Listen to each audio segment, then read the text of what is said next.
That's close enough. Let's do this thing. All right. So yeah, everyone's like 2 minutes, damn it. You said noon. Thank you guys for being here. Happy Tuesday. It is training Tuesday. We do this on the first and third Tuesday of the month. So we appreciate you taking time out of your day to be here. Today's objective is to teach you in about 30 minutes how to write a contract. So we'll see if I succeed or not. Oh, but so some of you have access to RAIN already. Some of you do not. If you don't, obviously this is going to look foreign to you. But when you get access to RAIN, then it will look all that much more familiar to you. So that's the idea. I'm going to close this for just a second, and I think I can close this too, and I can probably close this one because what I wanted to do is start here. So this is our RAIN dashboard. Now, RAIN is the local MLS, as most of us are familiar. So RAIN is the place where all real estate agents load information with respect to their properties for sale and sold. And so all of our listings in Hampton Roads start here in RAIN. And then RAIN is contracted to a whole bunch of other companies like Zillow and Realtor.com and all of these other places to syndicate that listing information. But it always starts here. And so this is where we then create that information. And so we can do that a couple of different ways, and I'll show you what that looks like. But first thing I'm going to do is I'm going to click on the matrix, because matrix is what we refer to as our search portal. This is where we're going to, so RAIN has a lot of different tools, but matrix is where we go to search specifically for properties, either on or off market. And I wanted to bring this to your attention too, which is why I rebooted this screen so that you guys can see that RAIN puts on a lot of classes. They do a lot of education. And so there are a lot of other sources for information besides me, if you don't like the way, I talk. I mean, feel free to get into some of these other classes, like matrix training by RAIN, public records search by RAIN. This is all free to you, really good information. I'm going to go ahead and dismiss. So here we are on the dashboard. This is the matrix dashboard. And I'm going to grab a listing, and I'm going to grab, we're going to do, so these are the active listings in the office. And I think what I'll do is I'll write an offer on Southport Landing. Thank you. You're welcome. Yeah. I know you're managing that one. So, all right. And so what you'll see here is all of the information available to real estate agents. And so this is what we call the agent full. And down here, you're going to see agent only remarks. You're going to find showing information. You might find an occasional lockbox code or something like this. And so in here, we have information that's not necessarily available to the public. So that's why it's in the MLS. That's why we have to pay to be members of it. We have to be licensed in good standing in order to have access to this information. So what we're going to do is we're going to take this information. I'm going to start with the MLS number. I'm going to write an offer. Oops. I'm going to write an offer to purchase this property. And we're going to do that through, if I go back here to our RAIN dashboard, you'll see over on the right, just below matrix, is another icon. It says Instanet. And Instanet is where all of our paperwork is housed and found. And so inside of Instanet, Long & Foster and our office specifically has a whole bunch of templates already created for you guys so that you know, for the most part, what paperwork you're going to need to write an offer. So it's mostly accurate depending on the scenario. And so it will give you a really, really good start at things. And so now this happens to be my agent dashboard. Yours will look a little bit different. You might not have all of the transactions going on, but it'll look very, very similar. And so the first thing you want to do is you want to come over to the transaction icon here on the left and click the little plus sign. This thing to the thing. You know how I do in the TGIS? I make my mouse kind of flick. Yeah, this keyboard doesn't do that. So look to the left with me and you'll see transactions and you'll see this plus sign. I'm going to click on that. And brings up my create transaction window. And in this case, I'm going to call this a test Southport. It's port, right? Test Southport. So normally I name the transaction the property address normally.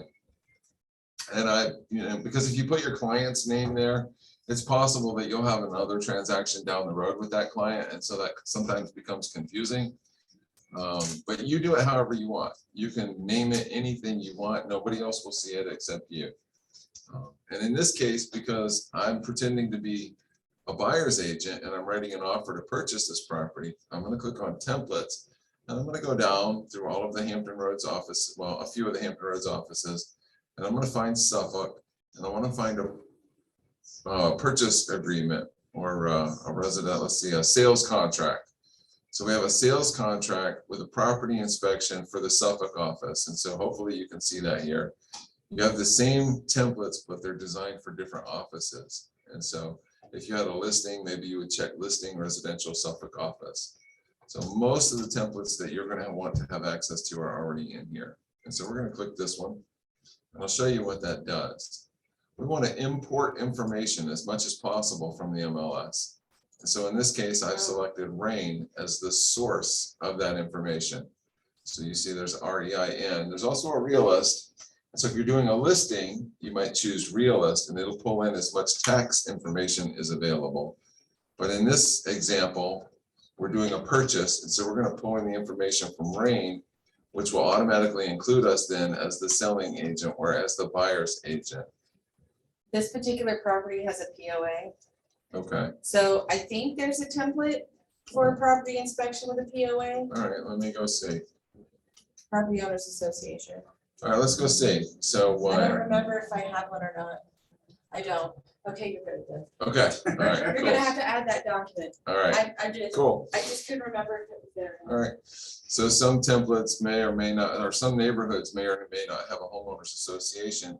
And if you're writing on a property inside of a homeowners association, then there's an additional addendum that you'll want to fill out.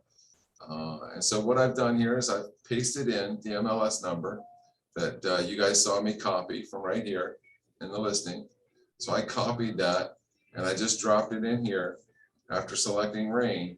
And when we hit create, it'll create an entire package of documents based around this specific property. And it will already add you as the buyer's agent to that information, which is really, really helpful. And so this is our wizard, and you can see that it's pulled in the correct property. There's the picture. And then we've got some additional details that the software has pulled in from the MLS. We have a description of the property. We have obviously the address of the property. We have the legal description of the property. And so all of this has already been pulled in. I normally skip right past this screen and I go over to forms over on the right-hand side. And I just start at the top of the list. So these are all of the forms which are likely to be required for this specific purchase of the property. And so I start at the top of the page with the standard purchase agreement. Show you what that looks like. So we want to put today's date on it. So we're going to do March 1st, today's date. And we're going to say our buyer's name is Jason. How about that? So that might be confusing. Let's not do that. Because then we'll see. Yeah. All right, let's do Randall. How do you spell that? E-L? A-L-L. A-L-L. A-L-L. Like that. And Stevens. Is that right? I can't see it, so yeah. All right. So Randall Stevens is my client, my buyer. So I've added his name here. The sellers are Elizabeth and Brad Parker. And you can see the software has already identified the selling firm and the listing firm. As we scroll down, you see the software has already injected the legal description and the property street address for the property, which is kind of nice. It doesn't always do that legal description. Usually we have to copy and paste that one, but in this case, it worked great. So most of the time, we're looking for an earnest money deposit of at least $500. It is completely negotiable, and it could be as little as $1. I wouldn't recommend it. The earnest money deposit is designed to give the seller some faith that you're serious about this offer and you're willing to put up some skin in the game. You're putting up some money and you're taking the possibility or the chance of losing that money. And so it's proof that to the seller that you, the buyer, are in fact serious. So in this case, we're going to put up $1,000 earnest money deposit. And what we're going to say, we've got several options. You can personal check, wire transfer, a certified bank check, or ACH or other. So ACH is the one that we're seeing a lot of right now, which is the automated clearinghouse, which is like if any of you pay your bills online and you put in your bank's routing number and account number, that's what I would call an ACH. And so we have a link that you can send to your client, which will allow them to make that deposit in about 2 minutes using an ACH transfer, which is really, really easy. The thing to know is it only works with checking accounts, not savings accounts. But it's a very easy process for us as agents to collect those earnest money deposits. And then we want to identify who the party is that will be holding that. And in this case, it's going to be Long and Foster. If you are holding that earnest money deposit, if you're collecting it by ACH, then it's going to be Long and Foster is the escrow agent. If you're collecting a certified bank check or a personal check, or you're going to deliver that earnest money deposit someplace else, then you would identify that someplace else as being the escrow agent. I'll give an example of someplace else. Sage Title Group, for example, is oftentimes used as an escrow agent. And so you might have put Sage Title Group here and you might collect a check from your client for $1,000, but then you're responsible for delivering that check to Sage Title Group in a timely manner, right? You got 2 days. The escrow agent, the escrow check should be delivered to the escrow agent within 2 days if we check this box right here. So if you check this box, it says they've already paid the escrow deposit. Or if you check this box, it says will pay the escrow agent within 2 business days of ratification. And we know that once both parties, the buyer and the seller, have agreed in writing, that is ratification. So that's the contract. Until that point, we just have an offer that may be bouncing back and forth. We don't have a contract. It's only when the buyer and seller agree that we have a ratified contract. Ask a question. Yes. That check, the earnest money check, is that something, if it is for Sage Title Group, is that something we can bring into the office? Not necessarily, because Okay, so- they don't come here every day. Okay, Yeah. So okay, perfect. Thank you. yeah. I would recommend not having them write a check. Yeah, so our advice to you is to try to avoid collecting a check or being responsible for personal checks or anything like that, and encourage them to use ACH. That's the preferred method today. Which Sage and Long and Foster both offer. It may evolve at some point. Yeah, that's true. Sage does also have an electronic earnest money deposit capture app. So that's also an option for you. So we have to download, make sure we have that app, or where are the links found?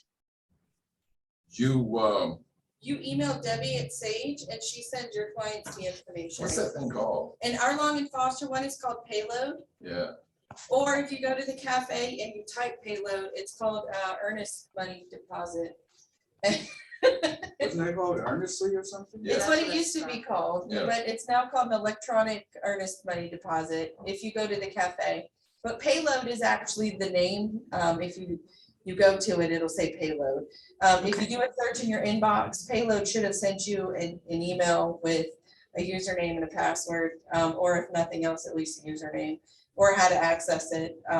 If not, again, go to the cafe, type Payload in the search, and it's the very first option. You click electronic earnest money deposit, and it'll allow you to send the request for earnest money. Thank you. That's a whole training unto itself, which. Okay. Oh, yeah, Didn't mean to open that can of worms. No, that's That's okay. okay.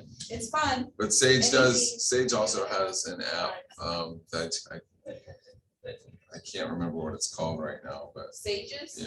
yeah, I forget, so. I just know you emailed Debbie and she sends her Yeah, request. Debbie will send a request. So Debbie Nelson at Sage. All right, and so what are we gonna pay for this property now, moving forward? Purchase price. Well, let's see, the property is listed for $629,900. And we think that's way underpriced for today's market. Wink, wink. So, all right, so we're gonna offer $650,000 for this property. Now we're VA loan eligible, and so we're not required to make a down payment. But maybe we wanted to put a down payment. Maybe we wanted to put $20,000 down. 20, like that. All right, and we're gonna put in our loan type right here as VA. And then so that means that this $630,000 is to be obtained by VA loan, right? Okay. If it were a cash transaction or something, you'd put that right here. You're not necessarily required to fill in these boxes. Most of the contracts that I see don't even have anything in these boxes. They might just have to be determined or TBD or something like that. Because the terms of the loan can change as, you know, the buyer is still trying to figure out what they want to do and how they want to purchase this property. And that's fine with us as generally as a listing agent. We just want to know that they are in fact legitimately qualified to make this purchase. And so in this example though, my buyer, Randall, is going to put $20,000 down on the purchase of this property. He's going to finance $630,000 by a VA loan. That's it. So this is a witness box. And so once the buyer and seller have agreed in writing, the buyer and seller have both signed this, then the last agent holding this document will sign here as a witness to the ratification. And they will indicate here on what date was this in fact ratified. Generally, that's the date that the last party to the contract signed it. The only parties to the contract are the buyer and the seller, not you, the real estate agent. So you don't technically ratify anything. You just sign off as a witness to the ratification. That's technical. Some of us refer to it as I ratified it when, or I ratified it today, or I ratified it yesterday. And that's fine. I think we all know what we mean by that. Settlement expenses. So unless otherwise indicated in this box here, this paragraph presumes that each party will pay their own incurred settlement costs. So there's costs associated with being a buyer and there's costs associated with being a seller. A seller's costs might include deed preparation or overnight wire fees, or you've got to have an attorney prepare that deed. If you're going to use a title company, then that title company needs to get paid. If you're the seller, you're probably paying the real estate commissions. And so those would be seller side, an example of seller side closing costs. Buyer side closing costs might be, you know, points, origination fees or discount points, or, you know, any mortgage costs. You've also got to have a title company and or an attorney help you pull all of this paperwork together and close it, and the notary and you know, your money. All of that stuff has fees associated with it. And so it's common for it used to be common for buyers to ask a seller to help them with closing cost expenses, because for a buyer, it's much more expensive to buy than it is for a seller to sell. And so that's where we would write this. We used to, and still do sometimes, write in this box, and if I could type fast, I would type it for you. That the seller agrees to pay X number of dollars toward buyer's closing costs, prepaids, fees, etc., to be used at buyer's discretion within lender guidelines. And so that was kind of like our standard clause when we were going to ask a seller to help us pay the buyer side closing costs. But because of the competitive nature of the market that we're in, we haven't been seeing that lately. And so most of the contracts I see now, this box is blank. That's a question. Yeah. So I know in particular with this home that she's got listed that we're using, the carpet or flooring allowance, Mhm. would you list that here too? Not in this box. No, not necessarily. You might put that in other provisions, like a carpet allowance or something like that. But this is specific to the settlement expenses, yeah, which are legally definable as settlement expenses. Yeah, Isn't in, I don't know, if I'm going on it now, but don't you have that preloaded under the clause thing at the top where it's got a blank percentage, but it has the wording already there? personal office clauses, clauses. office clauses, let's see.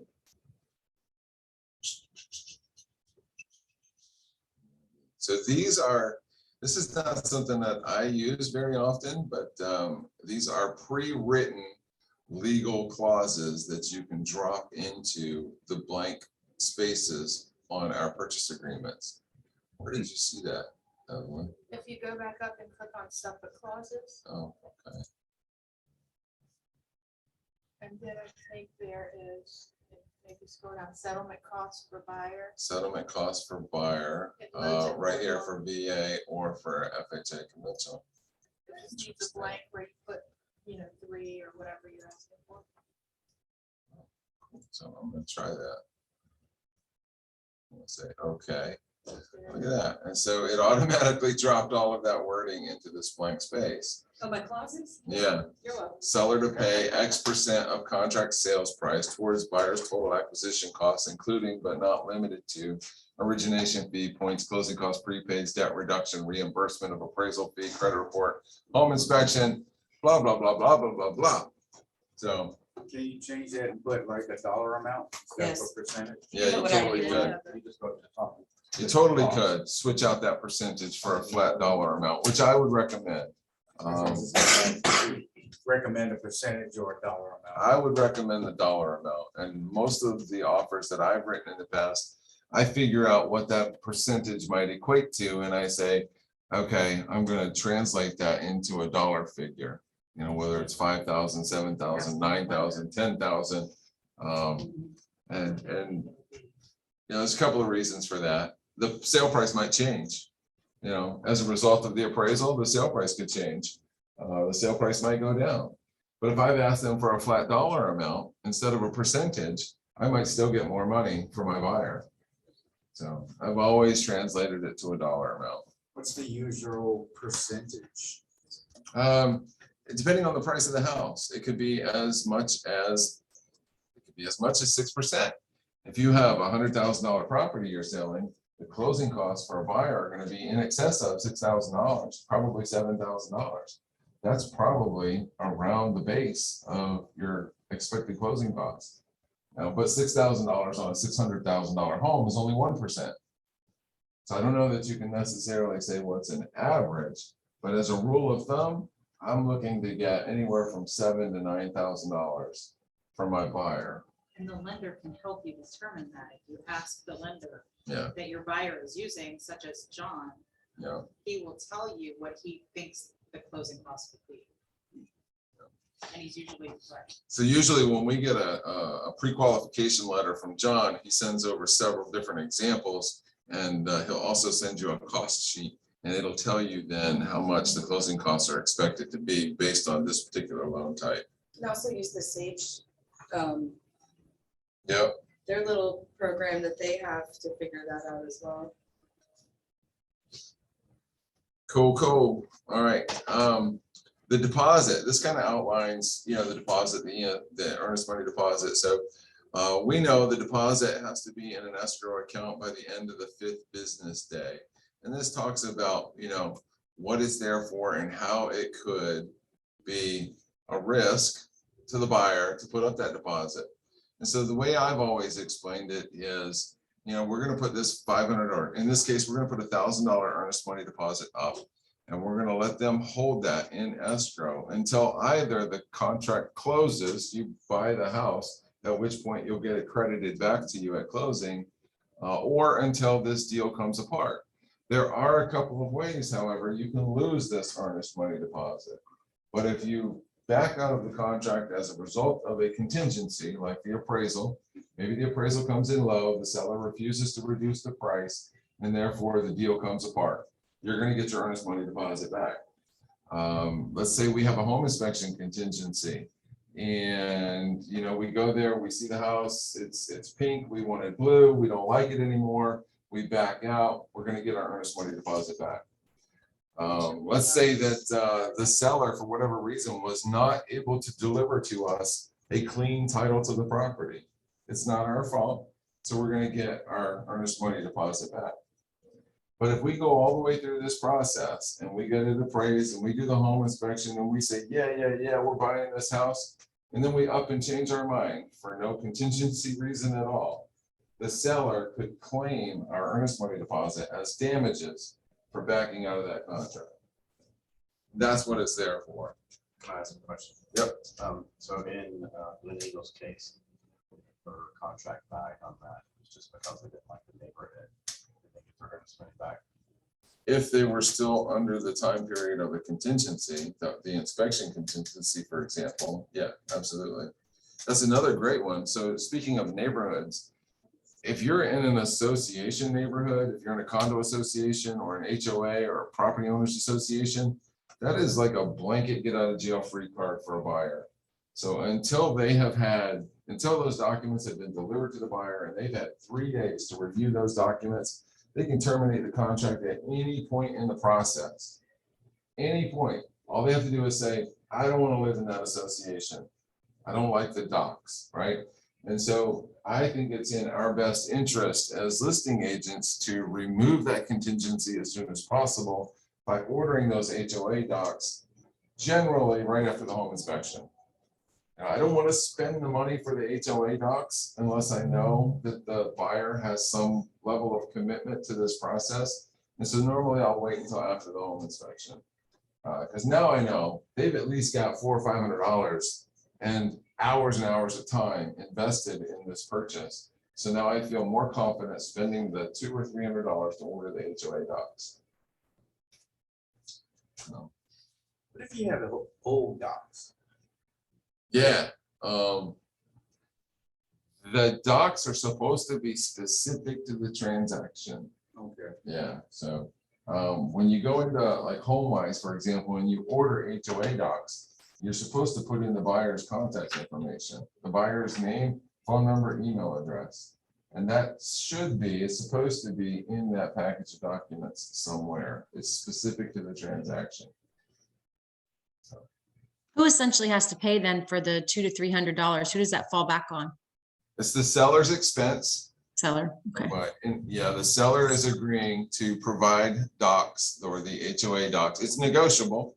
I've seen buyers pay for it. For example, there's a neighborhood over in Newport News, Kiln Creek. They charge a $750 change of ownership fee. The community. What a racket. In addition to the $265 for the HOA package of documents. Yeah, and so I have seen buyers offer to pay that on behalf of the seller to strengthen their offer. Dang. So it's completely negotiable, but 99% of the time it's a seller expense. Okay, thank you. Loan application. So this is something I think that's often overlooked. So in this paragraph, we're going to identify our lender. And so in this example, we would say John, H-A-U-G, and then we would put his phone number up here. And we might put his email address, John, whatever, right? And then down here, we're gonna put Prosperity, Prosperity, home mortgage, right? So we're identifying the lender that our buyer has decided to use to purchase this home. So what's cool about this paragraph though, is that the buyer has only 7 days from ratification to sit down and make formal loan application. And so if they decide to change their lender anywhere along the process, then the buyer must obtain written permission from the seller. And I think sometimes this goes unnoticed, you know. I don't know that buyers always sit down and make formal loan application within 7 days. Sometimes it sure as hell doesn't feel like it, because they don't order the appraisal for 3 weeks, you know, and then your closing gets delayed. And it's probably because they're still out there shopping. You know, they're going to every internet lender they can find, looking for the best rate and terms on their purchase loan. But as a listing agent, you have the right to contact this lender and say, hey, did this buyer do what they're contractually obligated to do? Did they make formal loan application within the 7 days? If not, then they're in default contract, right? I don't think we normally do that, but it is an option. Shouldn't we have already like been approved by this point? Pre-approved is different. Pre-approved is completely different than loan application. Yeah. Explain that. Yeah, so pre-approval is basically, you know, maybe you do or maybe you don't actually share your pay stubs, but you're basically telling John, I make $4,000 a month, you know, John's gonna pull your credit, he's gonna see, okay, you have this car payment, so your debt to income is this, your credit score is 650, okay, we can make this work. That's pre-approval, but nothing you've said has actually been verified or backed up. He doesn't have access to your bank statements. He doesn't know how much money you have in savings. He doesn't know, you know, how long you've been on the job at this point. He doesn't have your pay stubs. And so it's only at that point, when you sit down and make formal loan application, have you fulfilled the obligation of the contract. Yeah, it's different than a pre-approval. So, you know. We approved it, and we find out they have alimony that they pay, we no longer are approved. That's the Yeah. formal loan. Child support can kill a deal. Yep. Alimony, Yes, it can. alimony can kill a deal. You know, So it yeah, needs to be absolutely. approved. So all of that has to be verified and re-verified. And that happens after formal loan application. So buyer's failure to comply with the provisions of paragraph 6A shall constitute a default of this agreement, and the seller shall have the right to terminate this agreement, and they may decide to hold on to that earnest money deposit as penalty or as damages for the buyer's failure to comply with paragraph 6 of this contract. 6B, loan denial, authorizes lender to notify the seller, listing firm, and selling firm of loan or assumption denial. So if for any reason the buyer's loan is denied, this paragraph authorizes the lender to notify all parties. But it's the buyer's responsibility to notify all parties within 3 days of that loan denial. That way they can't just say, damn, this lender turned me down, I'm gonna go over here and try this one. I'm gonna go over here and try this one. I'm gonna go over here and try this one. And the whole time the seller is thinking, okay, we're good, we're moving along, we're doing what we're supposed to, we're gonna close on this thing in a week. And the buyer is still shopping around for another mortgage. That's totally unfair to the seller. And so the contract obligates the buyer to notify all parties within 3 days that their loan has been denied, so that the seller can put the house back on the market. If your loan is denied, you will get your earnest money deposit back. So your earnest money deposit is protected by loan denial. And of course, some loans require that it be owner occupied, right? If you're not buying it as an investment property. So if you're doing it as an owner occupied, is this going to be my primary residence? Then you would check this box, does intend to occupy the property as my principal residence. If Randall were buying this as an investment property, then he would check this box here. He does not intend to occupy the property as his primary residence. So, and representations, it's a bit simple.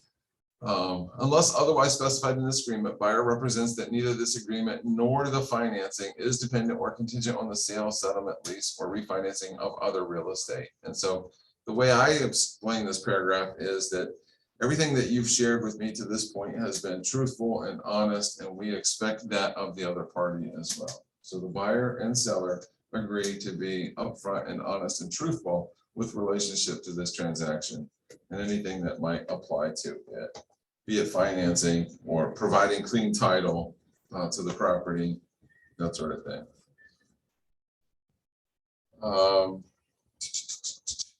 except as noted below, seller represents and warrants that the seller is not a non-resident alien, foreign estate, foreign trust, foreign partnership, or foreign corporation, as those terms are defined in the Internal Revenue Code and applicable United States Treasury regulations, including the Internal Code section, blah, blah, blah, blah, blah, blah, blah, blah. So if you have someone who is a non-resident alien, that needs to be disclosed here because there are certain tax burdens that person may be subject to. You know, like Chinese, the Chinese investors come over and want to buy property here as investment property. They're subject to a much, much higher tax than a resident of the United States of America or as a citizen of the United States of America. So we don't see this hardly ever in our market, but certainly there are markets that are more conducive to, you know, foreign ownership. But if you're working with someone who is not, you know, a citizen or here legally, then they may be subject to a much higher tax when purchasing the property. So the seller also represents and warrants that the property is either served or not served by an on-site septic system. So in this example, the property is not served by an on-site septic system because we know this neighborhood has city sewer, city water. So there's no septic tank on the property. In the event that there used to be a septic system on the property, you know, maybe 40 years ago, 50 years ago, it's possible that there was an old septic system on the property for which the sellers had a waiver. And a waiver simply means that the county has given them permission to leave that septic system in place, even though it's not working, it's not actually hooked up. So that might be something you run into occasionally in Isle of Wight or in Southampton County or these more rural areas. So that's what the waiver is for, something that's not in use? Yeah. So there are properties that have two septics. You know, they had a new one put in because the old one failed. Well, they'll have a waiver for the old one because it's an EPA regulated thing, you know, it's dirty. So I've never done anything with a septic system, so I've been glad because I just. yeah, it's not served by a septic. Yeah, so. But because like that says, the property is served by a septic system. So it made me think it was something that was actually in use. It could be out of compliance. Okay. For which the county has issued them a waiver. But not all waivers have to be transferable. And so that's where you have to be careful. Maybe the seller got a waiver, but the county is not willing to transfer that waiver to the new buyer or to the new owner. And so that's something to be aware of. And that should be disclosed in the listing documents. And so you want to identify what it is that you're working with here, because that could very well become a contingency in this contract. You know, if the county is unwilling to transfer that waiver to the new buyer, then the new buyer doesn't want to buy this house because they don't want to pay the $10,000 or $6,000 or whatever it happens to be to have that septic system removed or brought up to today's standard, right? So maybe the house started out as a little 2-bedroom bungalow, but now it's a 3-bed, 3-bath, or 4-bed, 2-bath. The septic system is non-compliant. It was not built for this 3 or 4-bedroom house. It was built for a 2-bedroom bungalow. So that might have received a waiver. When do we expect to close? This is everybody's favorite day. So I think you know, usually we're looking at about 30 to 35 days for most transactions. So we'll put in there April 7th as our hypothetical closing date. If you leave this box blank, it's an automatic 10-day grace period. And you can see that here, 10 days, solely for the purposes of, and this is where people get confused sometimes, it is solely for the purposes of processing and closing the specified loan in compliance with applicable law and or correcting any defects reported by a title examiner. So what I tell people, mortgage and title. If for whatever reason, the mortgage and or title company have an issue that's taking them a little longer, there's a built-in 10-day grace period for the purposes of getting this thing closed. If you want, you can edit this. You can put 0, which means if for any reason this seller and this buyer can't agree, there is no extension. Any extension will have to be renegotiated and added to an addendum. You can certainly do that. If you don't do that, then there is an automatic 10-day grace period. Do you recommend keeping the grace period? I do, yeah. Okay. Yeah. Normally when you buy if you help someone buy a HUD home or government owned home, then they will change that to 0. Okay. They don't want to give the buyer any unnecessary, undue privilege or time. They're very strict about that sort of thing.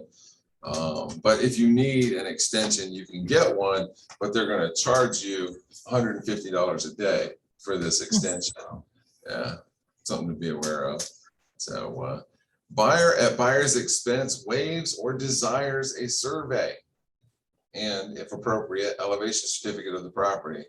Most of the time, this is waives. And I would say if you're in a subdivision where you're pretty darn sure you know where the lines are or about, then you would waive it. It's only. Can I make a recommendation? Please, yeah. I went through this and I recommend if they're not clearly marked, because this is the problem we're having with our property right now, because the buyer told us the property line and the property line is wrong and it's 1/4 of an acre wrong. Ooh. And it includes a golf pad and a shuffleboard that is wrong. So like literally an electric that was put out there, all of this stuff that, you know, that's what got me involved in all of this, because I was, you know, curious about things, and it makes a huge difference.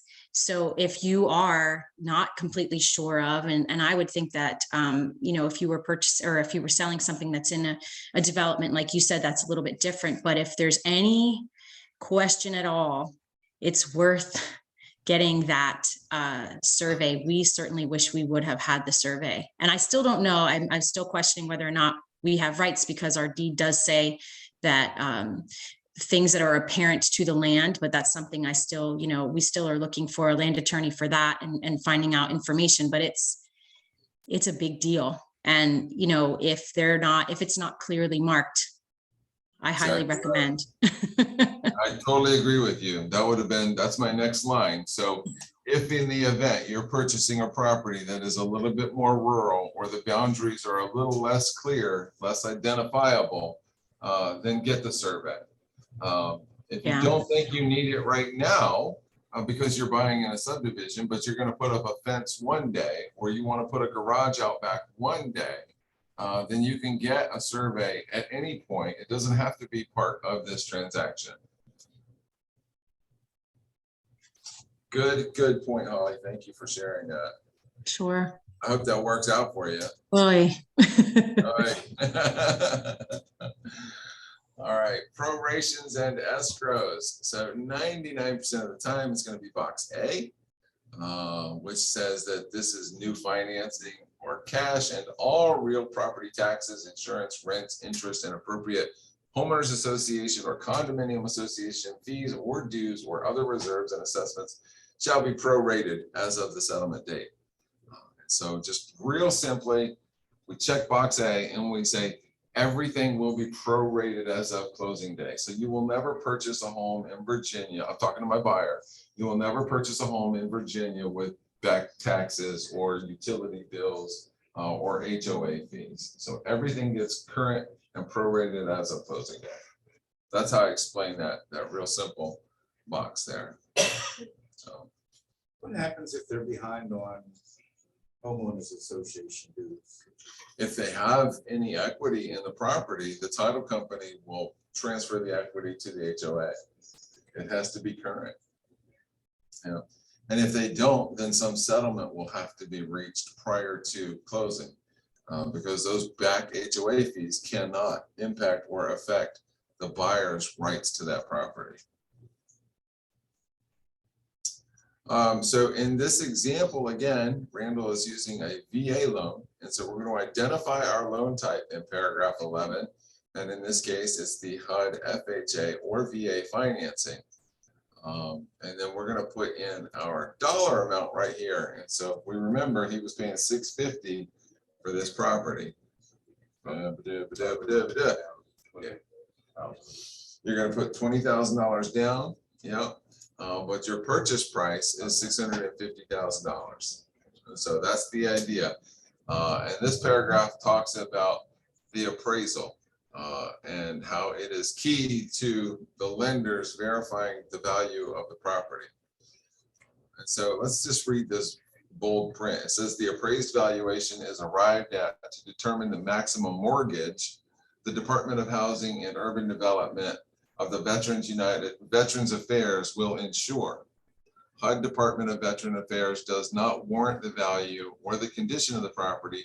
Buyer should satisfy himself, herself, that the price and condition of the property are acceptable. And so this is really, it's only for the lender, right? Although you're paying the appraiser works for the lender, and they're there to protect the lender's investment in this property.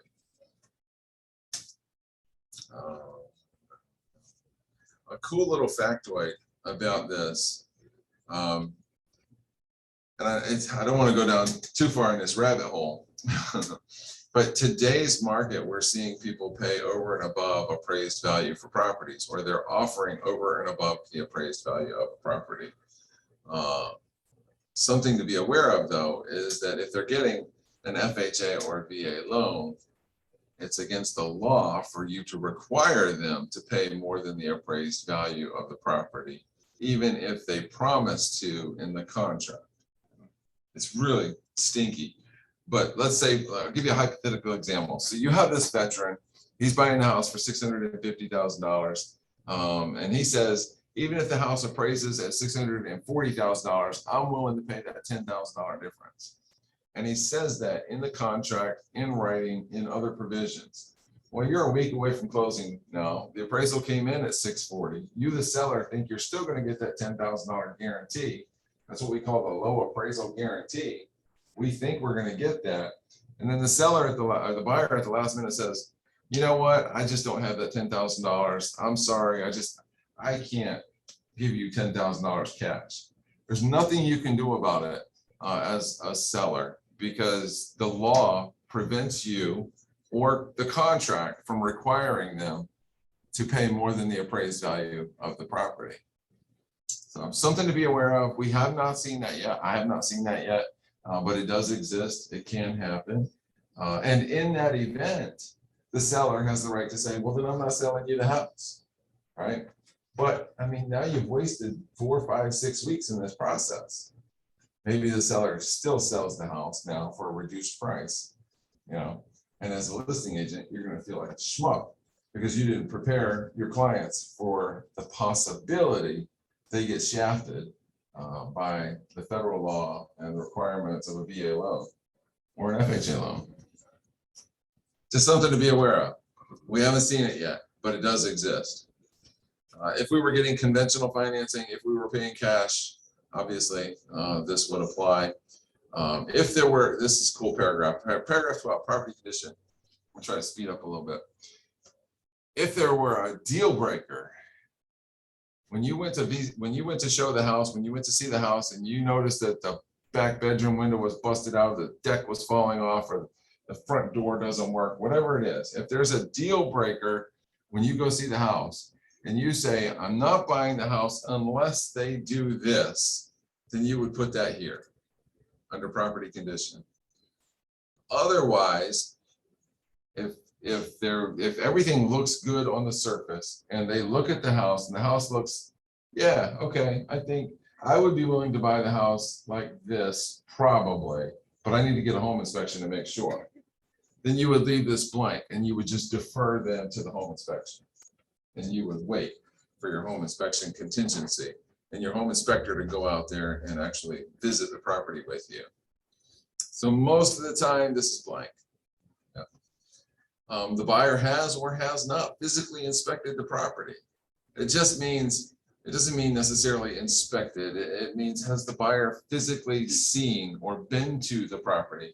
And this just came up recently because we have so many people buying sight unseen.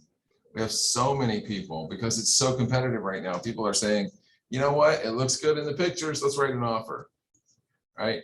And so this is to help us identify those people who have or have not been to the property. As a listing agent, I would prefer an offer where the person has actually been to the property versus one that they have not been. But we need to have that information.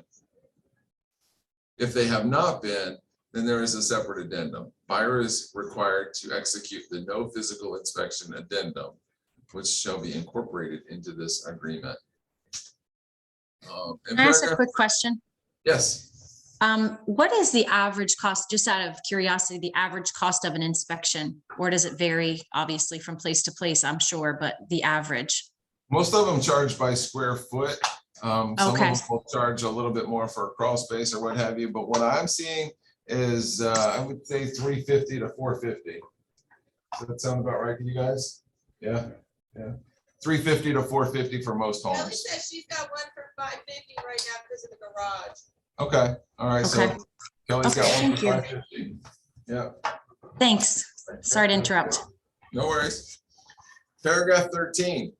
This is all about the cap, right? We've all heard the expression of the cap. Well, this is the cap. And so this is kind of a neat little paragraph that you can tinker with, but you don't have to.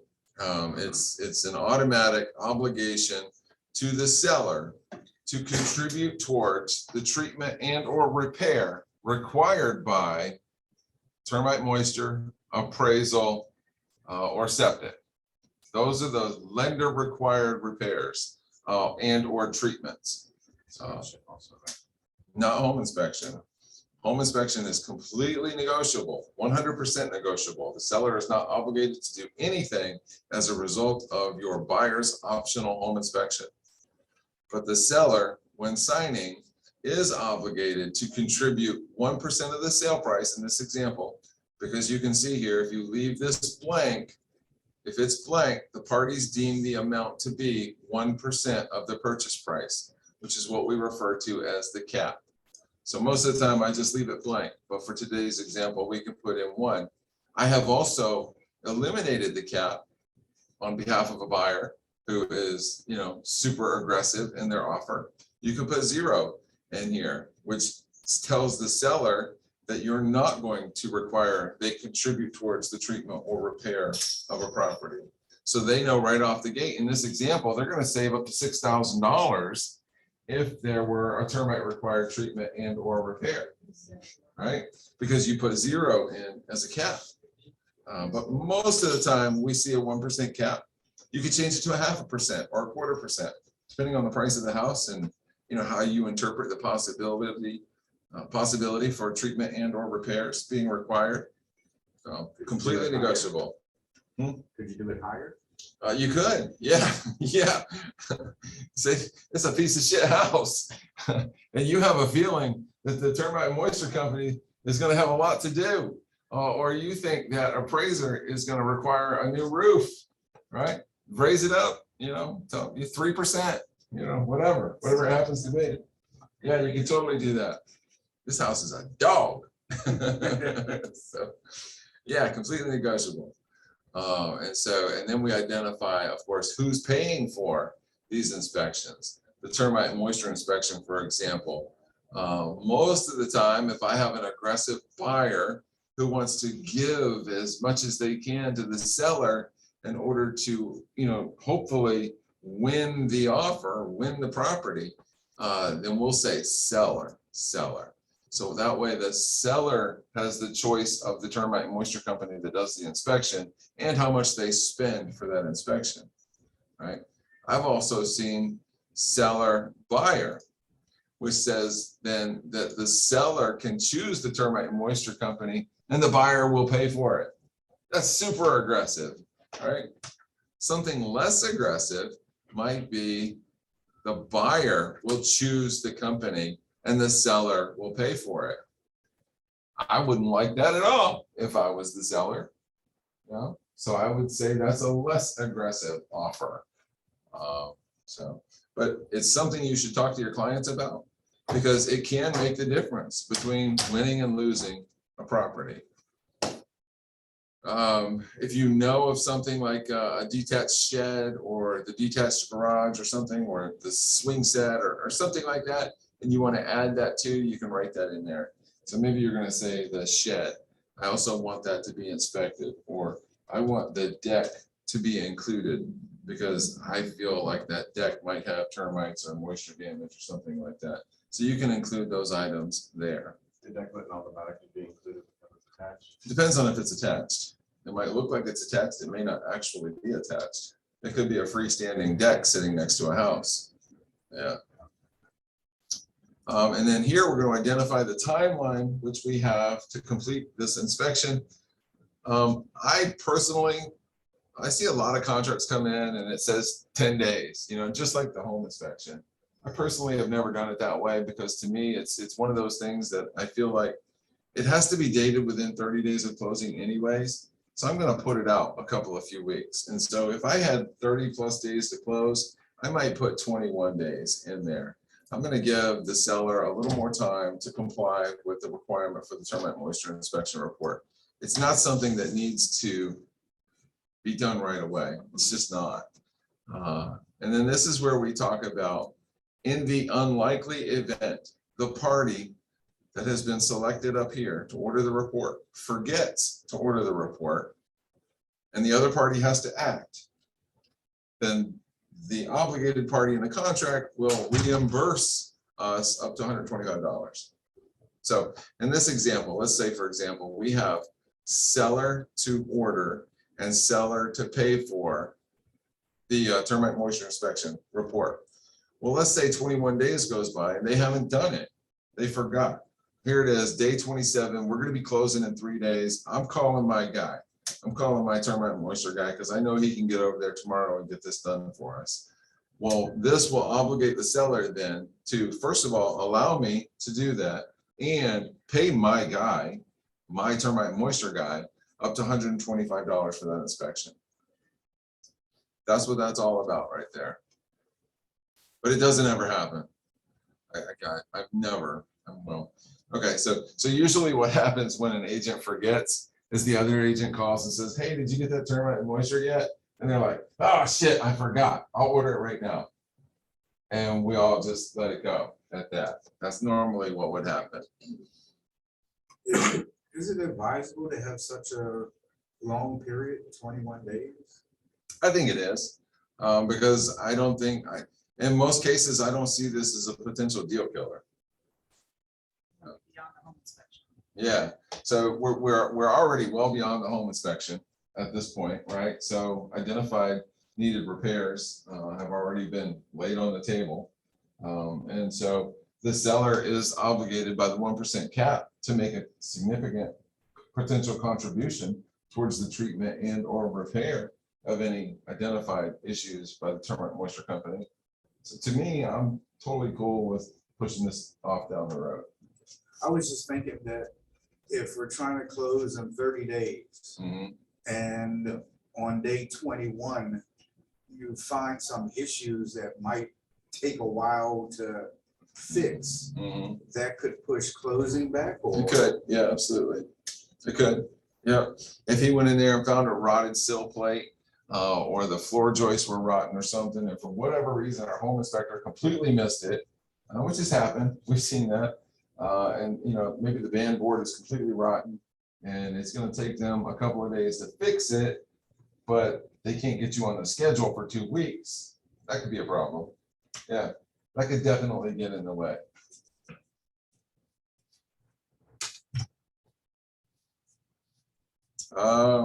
Drinking water and septic. So in this case, in our example here, we know that it's public water. There's no well on the property. If in another example, we knew that there was a well on the property, we would check this box here. And then we would identify who is going to order and who is going to pay for a test confirming that the water is safe for human consumption. And normally, your well and septic company can order that test for you. It's maybe $100. I think last time I ordered one, it was less than $100. So in this example, maybe we say the seller, again, at the seller's expense, will provide a test to us, the buyer, confirming that the water is safe to drink. Special note here. We call this and we refer to this as a well inspection, but it's not. So if the dang well breaks the day after your person moves into the house, it wasn't covered as part of an inspection. Although they're only testing the water. Is the water safe for human consumption? They're not testing the water pressure. They're not testing the well mechanism, the pump itself. It could be on its last leg. It could be ready to die. And this does not include a well pump inspection. You could write something in though. You could have that as part of your home inspection. You could ask your home inspector, or you could call a company to come out and actually physically inspect this well pump that's been sitting here on the ground for the last 15 years, 20 years, whatever it happens to be. We had somebody go through that. And so it's often we learn things the hard way in this business. We should call it a water test. Yeah, we should refer to this as a water test and not a well inspection. Yes. Good. And septic, same thing. So septic inspection. Who will provide and who will pay for this septic inspection? And should that or should that not include pumping the septic system? I would always, as a buyer, prefer that it be pumped. That means they pump all the poo out of the tank and they hose it down real good and they look down there to see if there's any cracks or any potential issues. That's what I would prefer. You can get a septic inspection certificate for $300 or $400, but if you add the pumping, that's another $300 or $400. So it can be a little expensive for a seller to provide that much information. But that, as a buyer, that's what I would want. All right, guys, that is part one. It was 1 o'clock, so I thought maybe we would have gotten a little further. I apologize, talked too slow, but I will let you go and we will pick up this again. We'll look for part 2 in the very near future. So yeah, it looks like we've got about halfway through it. So let me stop sharing my screen and see who's still with me. Hey, y'all still here. Thank you very much. Appreciate that. Thank you so much. That was really informative. Good. I'm glad that helped. So, and of course, this is being recorded, so we'll put the link in the TGIF so you guys can go back to it and watch it over and over again. So, any questions? I thought I was going to come in today, but I'm not going to be able to make it in, so I'll see you all on Thursday. Very good. We will be here. Okay. Thank you again. Bye. Thank you, everybody. Bye. What? Our cards are here. Oh, your cards are here. Yes. I already started filling out my envelopes and everything, so I'm all ready. Excellent. Thank you. All right. Bye. See you Thursday.